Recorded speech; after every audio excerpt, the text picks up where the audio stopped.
आंखौ रावबो लिङाखै, आंनो खुद गोसो जानानै फैदों।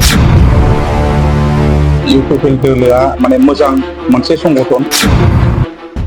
आङो एपिबि दोलोआव दंमोन, प्राइमारि नन्दिपुर प्राइमारिनि आं प्रेसिडेन्ट बिबानाव दंमोन। एपिबि राजखान्थि दोलोआव थानायाव जेबोफोर सुबिदाफोर मोनाखैमोन नामा?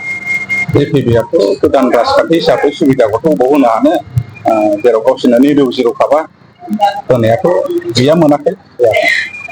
मानि थाखाय एपिबि राजखान्थि दोलोखौ नागारनो गोनां जादों?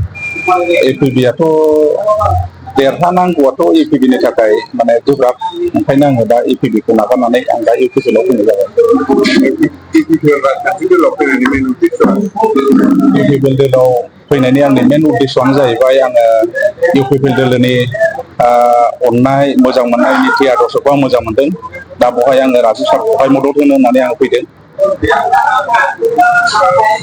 नोंथांखौ सोरबा लेंबोदों ना नों गोसो जानानै फैदों? आंखौ रावबो लिङाखै, आंनो खुद गोसो जानानै फैदों। इउपिपिएल दोलोनि मावनाय निति आदर्शखौ आं नुनानै फैदों। आङो बेखौनो रायजो राजाफोरनो आङो बेखौनो मेसेज होगोन, माने इउपिपिएल दोलोआ माने मोजां मोनसे संगठन। आङो बेखौ दिनै प्रुभ होगोन।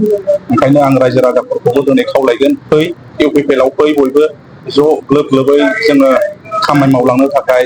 इउपिपिएलआ दिनै बेबादि रायजोफोरखौ अनसायदों, फै बयबो, देरहानायाथ' रोखाखा।